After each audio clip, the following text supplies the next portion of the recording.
Tonight, we are sharing a story about gratitude. Have you ever thought about that special teacher from your childhood and how much of a difference they made in your life? Well, one award-winning local author says that his second grade teacher was so impactful that he spent years trying to track her down just to say thanks. So Becca Habegger has the story tonight.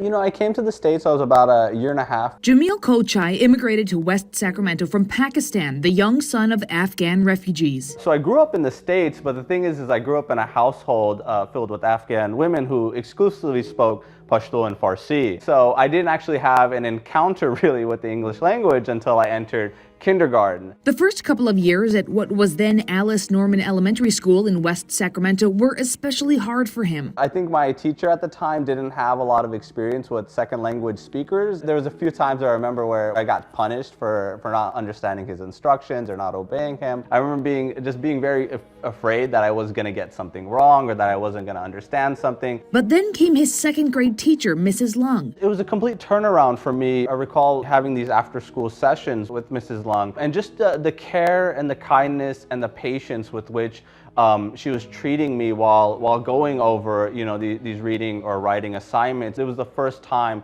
that I began to understand that, you know, learning didn't have to be something that I was afraid of. It could be something that actually I deeply enjoyed. And so that's when I really started developing this lifelong love affair with reading and writing. Jamil is now an award-winning author and teaches creative writing at Sac State. His first book, 99 Nights in Logar, was published in 2019. My parents, they just kept emphasizing to me that, you know, one of these days you've got to find Mrs. Lung and you've got to thank her for everything she'd done for you. And I had that same feeling. And so I sort of began this almost lifelong search where, you know, the first thing I would just look up her name on Google, right? But Mrs. Lung had always been just Mrs. Lung to me. I didn't know her first name. And so that didn't turn up any results. I went back and I visited my old elementary school, Alice Norman, to see if they had any record of her. But because I didn't have her name, her first name, again, you know, I hit another brick wall. At a certain point, like, I got to a place where I was like, you know, I figured that she'd probably just moved on with her life. Maybe she lived in another state, and I probably wouldn't have this chance. But then an essay Jamil wrote in which he mentioned Mrs. Lung was published on the literary website LitHub.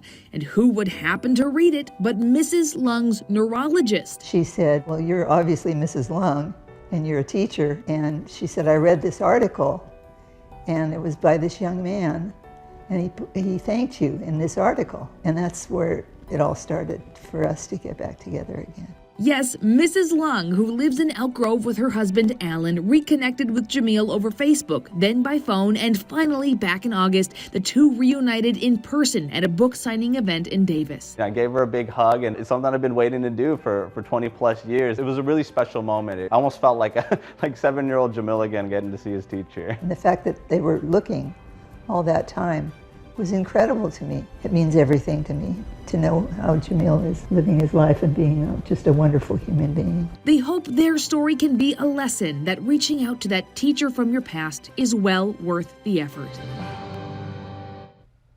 Whew, well, that'll get you right here, won't it? Jamil and Mrs. Lung have met one another's families. They've even shared meals together, and Jamil still lives in West Sacramento with a family of his own now. And his second book came out earlier this year. It's a collection of short stories about family, immigration, war, and faith.